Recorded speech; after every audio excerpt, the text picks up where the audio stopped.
पिताजी, हमारे गांव का ऐसा हाल क्यों है? गांव के सभी लोग दुखी और परेशान नजर आ रहे हैं। आखिर बात क्या है? रानी बेटा, इस गांव में गरीब किसान की यही किस्मत है। जमींदार ठाकुर सिंह जैसे लोग हमारी गरीबी का फायदा उठाते हैं। मेहनत हम करते हैं और उसका फायदा जमींदार ठाकुर सिंह जैसे लोग खा जाते हैं। हमारे पास ना अपनी जमीन है और ना अधिकार। हम गरीब किसान बस मेहनत करते हैं और भूखे रहते हैं।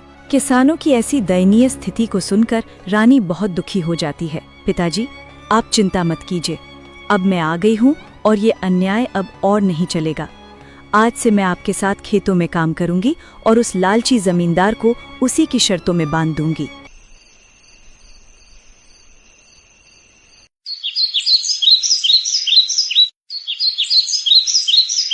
अगले ही दिन रानी जमींदार ठाकुर सिंह के यहाँ पहुँच जाती है।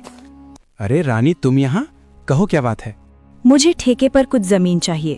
तुम तो एक लड़की हो, अब तुम खेती करोगी? अरे तुम अभी बच्ची हो, तुम्हारे अंदर इतना दम नहीं है। तुम पढ़ी लिखी लड़की हो, खेती नहीं कर पाओगी। नहीं मालिक, ऐसा मत बोलिए। भले ही मैं पढ़ी लिखी हूँ, मगर हूँ तो एक किसान की बेटी ही ना। खेती करना मुझे अच्छी तरह से आता है। अच्छा चलो ठीक है, तुम्हारी बात मैं मान लेता हूँ। वैसे भी काम का क्या रह गया है, पढ़ लिख कर तो सभी ऐसे ही बेरोजगार घूम रहे हैं। आपका बहुत बहुत धन्यवाद मालिक। अरे धन्यवाद बाद में दे देना, पहले मेरे नियम और शर्तों को सुन लो। आपकी क्या शर्त है मालिक, बताइए। जमींदार ठाकुर सिंह, ये तो बच्ची है।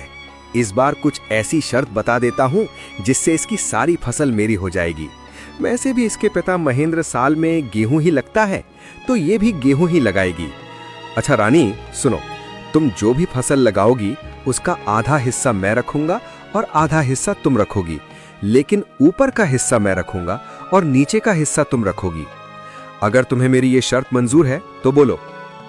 ठीक है मालिक, मुझे आपकी शर्त मंजूर है, ऐसा ही होगा। अगले दिन से रानी अपने पिता के साथ खेतों पर काम करना शुरू कर देती है। रानी ने इस बार धान के बजाय प्याज की फसल लगाई और कुछ महीने बाद फसल तैयार हो गई।